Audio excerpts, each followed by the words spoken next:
Death claims old resident. Mrs. Elizabeth Florence Beardsley, long identified with local affairs, succumbs.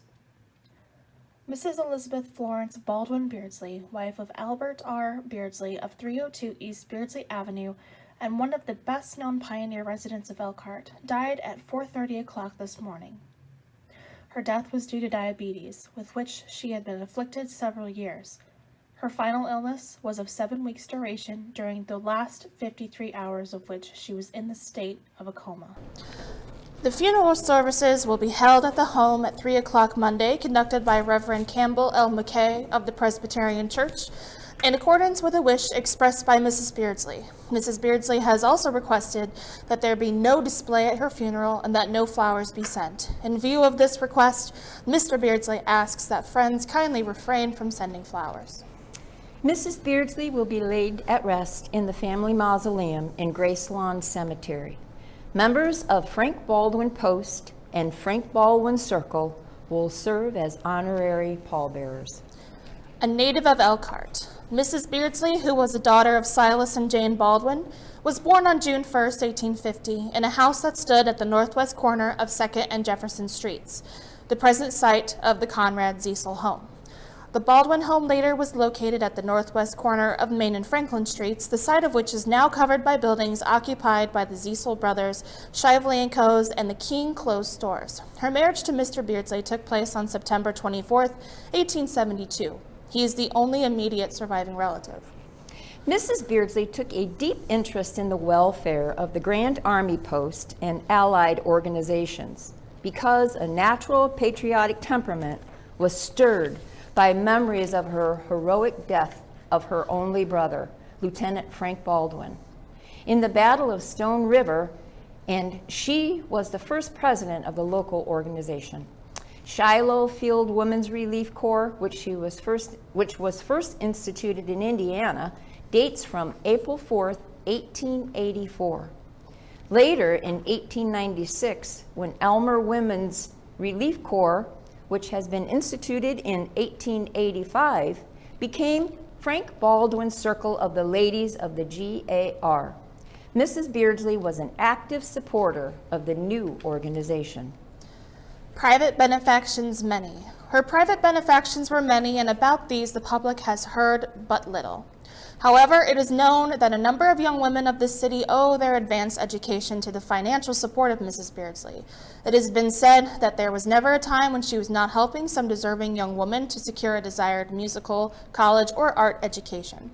Her known public benefactions during her lifetime were the donation of the artistic gates for Gracelawn Cemetery, of innumerable flags for display on the public schools and other public buildings of the city since September 1889, when this practice was inaugurated, and the public library's motor vehicle for distributing books. She had been a member of the Library Board of Trustees since 1909. Welcome to Elizabeth's home. I'd like to welcome all you today to Ruthmere. What we just read was the obituary of Elizabeth Beardsley, printed in the Elkhart Truth on March 7th, 1924. It was very strange that the obituary refers to her as merely an old resident when she was really much, much more. Elizabeth was the Lady of Ruthmere. She lived in the home with her husband from 1910, when it was finished being built, until her death, 1924.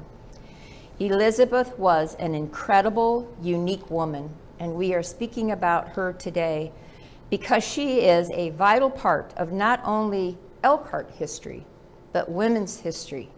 She stands out in the heart of celebration of women's history for our organization. There we go. Okay, so origins of the dynamic socialite. Now, Elizabeth Baldwin Beardsley was born to Silas and Jane Baldwin in 1850, and she was born in a house on the corner of 2nd and Jefferson Streets in Elkhart. She had 2 older siblings, a brother Frank and a sister Helen. Elizabeth was born a twin, but her twin brother Edwin did not survive infancy. Silas Baldwin was an active member of early Elkhart. He dipped his hand in many foundational enterprises, assisted in organizing the First National Bank of Elkhart, and was its first cashier. He worked for the railroad, helped secure the Lakeshore and Michigan Southern Railroad for Elkhart, and he was also the first station agent of the railroad. And he also served as the first postmaster, so he was a very important guy. So Elizabeth obviously grew up very wealthy and educated. She was no doubt being groomed into the socialite that she would eventually become later in her life. At one point, her family did move to the northwest corner of Main and Franklin Streets, as it said in her obituary. Now, when the Civil War broke out, Elizabeth's brother enlisted at the age of 16. Her sister, who had married by then to a guy named John W. Schaefer, also served in the war as a nurse. Frank served for 2 years and was killed in the Battle of Stones River in Murfreesboro, Tennessee in 1862 at the age of 18. Helen contracted an illness while working as a nurse for the war also, and she died in Jeffersonville, Indiana in 1865. And her sister's daughter, Elizabeth's niece, died a year before, likely also of illness. So all three of them are in the Baldwin-Beardsley Mausoleum as well. Elizabeth's father erected a statue on Main Street in downtown Elkhart in memorial of all the fallen soldiers, sailors, and women of the Civil War. It featured a likeness of Frank Baldwin, and it was eventually moved and is now in Rice Cemetery, and there's also a smaller version, smaller copy that's in Gracelawn. And by the end of the war, Elizabeth was the only only child left in her family, so she had a lot on her shoulders as far as carrying on the legacy that her father had started to build in Elkhart. So how did she become a Beardsley? Elizabeth chose her husband well. A young man from Dayton, Ohio, who was quickly becoming a proficient businessman in Elkhart, Albert R. Beardsley, was called to Elkhart by his Aunt Rachel to help run the family businesses. His family was already well established in the area. Albert came to Elkhart as a modest, well-educated farm boy, and he worked his way up quickly. Elizabeth and Albert married September 24th, 1872. This was written. No doubt, most of our readers will be surprised at the announcement made elsewhere that Raper Beardsley and Libby Baldwin were married last evening. The matter was kept an almost profound secret. Only a few friends admitted to the knowledge of the event until it was a matter of the past. The wedding was a quiet affair, only a few guests being present. Reverend J.B. Fowler was summoned from Waterloo to officiate, and the ceremony was performed in time for the happy couple to take the 9:35 train to New York. This was written in the Elkhart Evening Review. Well, we all know that Elizabeth's father, Silas, gifted them with a new home for their wedding. It still stands today at 311 West High Street. And I've been in it. I don't know how many of you have, but it's been kind of fun to see that home. Someday. We'll just show up over there. So they lived there until 1910, and then donated it to the League of Women Voters. She badly wanted to become a mother and to start a family. It is likely that the Beardsleys tried many times to have children, but struggled and faced miscarriages. This would not have been talked about or publicized back then. It was all pretty much hush-hush. He just didn't bring it up. I asked Robert one time what he knew about the lack of children or whatever, and he said he was instructed that during the early family times, you didn't bring things up, you didn't talk about it. So we don't know a lot. That was just what was proper. Finally, in December 1880, Elizabeth gave birth to a precious little girl that they named Ruth. Tragically, Ruth was born with hydrocephalus, or water on the brain, and only lived 7 months. The loss affected Elizabeth greatly.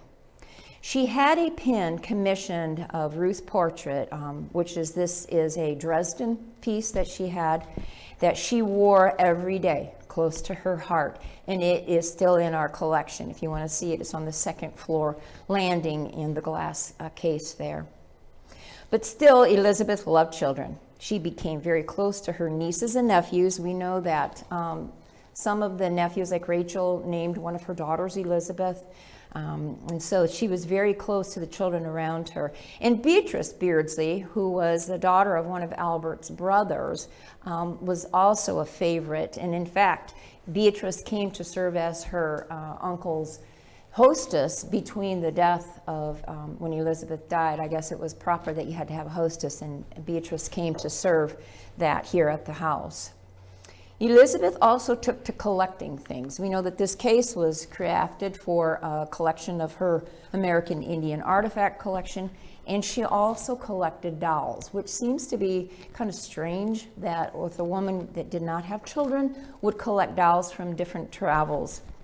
But I'm pretty sure that they were brought back as a play toy for the nieces and nephews to enjoy when they were here in the home. And we also still have 4 of that collection here in the home. In 1908, Elizabeth and Albert commissioned E. Hill Turnock to build their Beaux-Arts style home, Ruthmere, named for Ruth. And it was completed, and the Beardsleys moved in here in 1910. And we don't have a picture of it because you are We're currently in it. sitting in it. All right. So after Elizabeth's funeral, an article was published in the Elkhart Truth titled, "Her Casket Draped with the Flag She Honored." And it read, "In recognition of the interest she always took in the patriotic organizations of the city and of her practice to donate American flags to the schools and other public buildings, which had attained for her the name of the Flag Lady, a beautiful silk flag that had long been the property of Mrs. Beardsley was draped on her casket." So her fierce patriotism, which she was known for throughout her entire life, was attributed to the loss of her brother Frank during the Civil War. And pretty much anytime you look at old newspaper articles about Elizabeth, they are all going to mention her donating flags. It was a constant thing that she did. So I'm going to let Joy tell a little story about something that happened to her last week. No, it wasn't too long ago. 2 weeks though. ago? Yeah. So I always step in and bring in people for the tour and things like that. And an elderly gentleman and his girlfriend came in, and they were sitting down here waiting for the tour to start. And he looked up and he pointed to that picture over there, and he said, "Why is the USS Indiana warship here?" And I said, "Well, because the flag on the top was donated by Elizabeth Beardsley." Well, he gets up and he goes and he looks at it. He gets on his phone, which irritated his friend that he was with, but he's starting to get, and then he starts walking toward the tunnel, and he's getting into a conversation with somebody on the other end of the phone. Well, the docent came, took the tour from me. I went back into my office area, and before too long, this gentleman on the phone, on speaker now, is following in there. He's having a conversation with somebody. So he walked into my area, and he said, "Hang on just a second." So he hands the phone, and the man's going, "Okay, it says here on this placket that the flag was donated by Mrs. Baldwin Beardsley." And I said, "Yes." I said, "This gentleman that you're speaking to is standing in her home." And he goes, "Okay, well, I'll tell the general that you're going to tell the general." It was just like, okay, so I made sure that afterwards, and they finished their conversation. He hung up, and I said, "Are you a general?" And he was just, "I'm a brigadier general." Of course, very retired, but it's like, "Can I have my picture with you?" So I have my picture with him. So, quickly, he was talking to the War Memorial Museum in Indianapolis, and he found the flag. So I'm all excited. He connected me with their collections manager. So us 2 collections managers were communicating back and forth. Meanwhile, I'm calling over to Bill going, "Oh my gosh, there is a general in the house. You need to come over." And so it was just a wonderful, and it just made my day that day. But the thing is, here this is. If you would like to visit that flag that we see in that photo, this is in Indianapolis in the War Museum, and I guess it's at the center of town there. I'm going to be finding it. I've been there. I just didn't know to look for the flag. Yes, and then also I found out that the silver, the general was telling me the silver from that ship was donated from the residents of Elkhart. So I said, silver, what are you talking, there's a punch bowl, there's all the silver that they ate on and all that. I mean, mind blowing to me. You hear these stories, and even though I work in, a wonderful artifact of theirs, it's just wonderful and made you so proud that you work for an organization like Elizabeth Beardsley's legacy. And here it is that. So again, the flag lady. You see the flag over the fireplace. I try to do that because in this room there was always a flag over the fireplace, although I'm getting ready to change it. But it is to again honor the legacy that Elizabeth was all about. And so it's just very proud. I'm very proud to work for her memory. So anyway, okay. All right. So yeah, Elizabeth was a philanthropist in a number of ways. She was also the first president of the Indiana Department of the Women's Relief Corps, first president of the Shiloh Field Women's Relief Corps. She paid funds for young local women to pursue education, especially in music and art. She considered those very important. She donated the gates to Gracelawn Cemetery. She donated the bookmobile for the library, and she served on the library's board of trustees for many years. But we know that Elizabeth was extremely political and she was very progressive minded, especially when it came to women's rights. She was a suffragette. A good indicator of that, yes, is that she did donate her home after they moved out into Ruthmere to the League of Women Voters. She smoked, she swore, she drank, she wore lipstick and powder during a time when a lot of other women did not, and she dressed her own style even as the times changed. So we often see her in the corsets, in the long dresses, showing off her waist, her figure. During the 1920s, women were starting to really get away from that. But she, marched to the beat of her own drum. She liked to do her own thing, and I really admire that about her personally. So. Yeah, but get me out of a corset as soon as you can. Oh, that's true. Yeah, I don't agree with that part. Well, let's talk about at home with the hostess. Music. Elizabeth loved music and frequently hosted concerts in her home. Guess what? We still do that. We just had a concert last Thursday. So we are carrying that on with these fantastic pieces of music here. And a lot of times she was featuring women in those circles.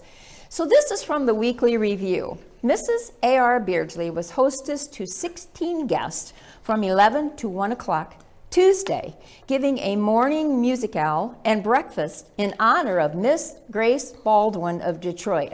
We do not have any record that this Baldwin was a relative. We really don't know, but it makes you wonder. Who was incidentally appeared as a vocalist in meetings by the Presbyterian Church and societies. There's a misprint there. Miss Baldwin, who possesses a beautiful contralto voice, sang a number of selections, as did Mrs., get these names, Baumgardner and Mrs. Schwinn, while Mrs. Brenda Fisher McGann was pianist.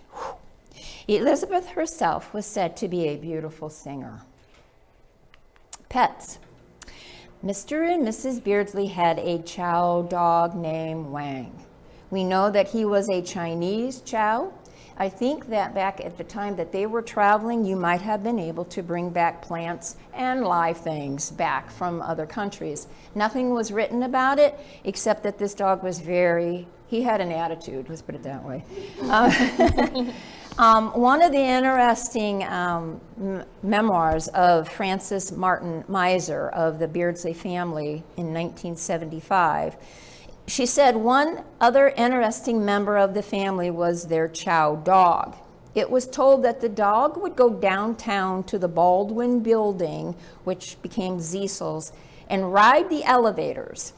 As Mrs. Beardsley had been a Baldwin, the dog seemed to know they would take him up and down the elevator. The dog died in between Elizabeth and A.R.'s death. Now, I'm going to say this off record. Maybe he killed him. Maybe he'd had it with this dog.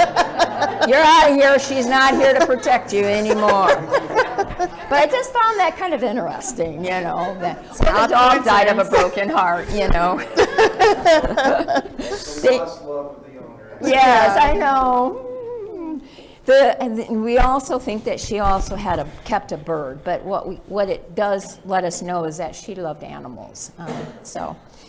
Now, the staff that worked for Elizabeth was treated very well. We know that. We see the rooms, and we also know the history of the staff. They stayed with them for many, many years. They probably even came with them from their first home. The staff's quarters were huge for just 2 women, and the 2 women on record were Gertrude Hamba, a 28-year-old German immigrant and maid, and Ellen Hutzfeld, I never say their last names on tour, but anyway, a 60-year-old divorcee from the U.S. And the 2 women like to take care of Elizabeth's dog. They're pictured. You can't, it's hard to see, Really but the dog's right there. Might have been the only few people that the dog liked, but they probably fed him, so yes. Because we do, we have stories that it was quite mean. And Elizabeth loved to garden, and behind you is entry into a very important space for her. That tunnel would allow her to go up to her greenhouse, a very sacred place, and she could piddle with her posies out there. And it's been on record that Elizabeth loved the flower of the rose the best. If you've ever been in her bedroom, you can see that. Yes? I just wanted to say that I knew you were going to talk about that, and I just had a feeling. And when everybody goes to leave today, it's not in the greenhouse, but it's in front of the greenhouse. There's an absolutely gorgeous pink November rose outside at the corner of the greenhouse on the wall. You can't miss it. I just sent a picture of it to all the staff. Oh, wonderful. It's a tribute to Elizabeth. Apropos, yes. This is Elizabeth's way of participating. That's true. That's discussion today. very, very true. That's cute. And this next reading is very difficult, so I'm just going to tell you right now. This is part of traveling and her parties. It's because of the way that they wrote back then, so Lois will really appreciate this. The Beardsleys were famous for their parties. From the Weekly Review, Mrs. Beardsley transformed herself into a tourist guide on Friday. I wonder who else likes to dress up. And during the afternoon, conducted a party of about 30 matrons through Scotland with side trips to the continent. And in the evening, she escorted a party of 50 young folk through Italy and parts of France and Germany. Mrs. Beardsley's experiences as a traveler and collector of interesting souvenirs of the countries which she had visited equipped her well for the entertainment and instruction of her guests in what was to most of them a most novel manner. And her talks were most interesting and instructive. The conversational method she adopted gave play to many sidelights on customs and character of foreign peoples that would hardly be brought out in a more prestigious discourse, and yet contribute immensely to one's general conception of this were the experience of the hostess and were heard from her own lips. Many of the art treasures which enriched the Beardsleys' home were explained by the hostess to her guests. So we Thank should probably you for hanging in there with yes, me. we should probably summarize what that was saying. So basically, she would dress up as a tour guide and take people through her house, pretending to be from these different countries, and she would act like the people she met. And kind of pretend, like put on a little play. And the writer of this article said that it was weird because usually in a more, prestigious kind of setting, that would have not happened. So she was very strange, but very eccentric in her own way. Like a first person to travel on. Yeah, exactly. Yep. So I imagine that was really would amusing. bring it to make it alive. Yeah. All right. So Elizabeth died on March 7th. Come on now. 1924 due to complications from diabetes. Her husband Albert died just a few months after her. And again, we have to ask, why was Elizabeth listed simply as an old resident in her obituary? Because to us, she definitely deserved better. Today, we hope to uphold Elizabeth's legacy by continuing to open Ruthmere as a home of music, art, and culture. Our fall concerts, Coffee on the Piazza, and Beardsley Piano Competition are just a few ways in which we use Ruthmere as a means to give young aspiring musicians a chance to showcase their skills to the community. Our fine art collection demonstrates the love and appreciation Elizabeth had for worldly cultures and art.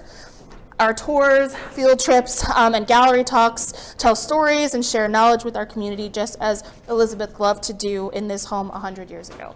And I always have to think about how pleased that she would be that we do host school trips or school. Well, we haven't seen them for a while, but I mean, those when kids come, the students come. I think that she would that would thrill her.